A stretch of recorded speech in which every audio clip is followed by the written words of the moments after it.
So far ma'am, no, dito po sa issues po natin patungkol po sa pangalanan na po natin, no, yung nagpapakilala pong Highway Patrol Group, Force Multiplier Incorporated, wherein no, nagkaroon tayo ng isang complaint dito po sa parte po ng Antique na kung saan ay meron pong, ito pong nabanggit po nating grupo ay nangongolekta di umano po ng membership fee at pagpapagawa po ng ID. Hindi palalampasin ng Philippine National Police Highway Patrol Group ang mga nagpapanggap na volunteers ng HPG, gaya ng mga force multiplier na ito na umaakto mga volunteer ng Highway Patrol Group sa kalsada. Ayon kay HPG spokesperson Police Lieutenant na Dame Malang, nakarating sa kanilang tanggapan ang ginagawang pagre-recruit ng Highway Patrol Group Force Multiplier Incorporated. Naniningil umano ang mga ito ng 750 pesos para sa membership fee at uniform, habang panibagong 350 pesos naman para sa identification card.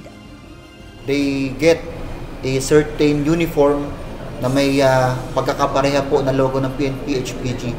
Kung makikita po ninyo yung mga post po natin, no, meron pong logo na lumalabas na sobrang laki po ng HPG, pero pagdating po sa bottom portion po ng logo, napakaliit po ng FMI. At yun din po yung sinusumiti po natin na petisyon sa SEC na bakit napayagan na gamitin ng HPG para irehistro sa kanila pong ahensya. Sinabi ni Lieutenant Malang na hindi lehitimong volunteer ng HPG ang naturang grupo. Suspended na rin aniya ang registration ng mga ito sa Securities and Exchange Commission o SEC noon pang 2010. They are accredited way back 2010 at nakikipag-ugnayan pa po ang yung PNP HPG. Sa katunayan, sumulat na po tayo sa SEC para po alamin yung buong status po ng nito pong nabanggit po nating grupo at masampaan po sila ng karampatang kaso. Lalo tigit nga po ito pong usurpation of authority para po dito nga po sa nabanggit po natin.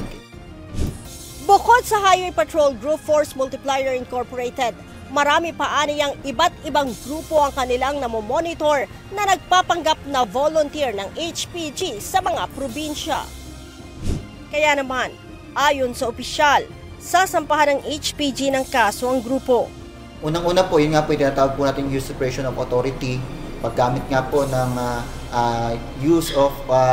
illegal use of insignia, ranks and other decorations po ng inyong pong Philippine National Police. Panawagan ng PNP HPG sa publiko, agad na itawag sa kanilang hotline na 0998-598-8171 sakaling may malaman na recruitment ng mga HPG volunteers sa kani-kanilang lugar. Makipag-ugnayan lang po sila sa ating pong opisina para po alamin kung ito po ba ay accredited po o hindi. At pangalawa, ay malaman din po namin through their complaints, no, mapa-online man po yan or through text or personal, na ito po mga grupo po na to, whether they are accredited or hindi, kung sila po naman po ay sumobra sa limitasyong pinataw po o napagkasunduan ng PNP HPG, ito po ay ating pong kasuhan na kung ano po ang nararapat po na kaso po. Leia Ilagan, UNTV, News and Rescue. Diyos ang aming santigan, serbisyo publiko ang aming pinahahalagahan.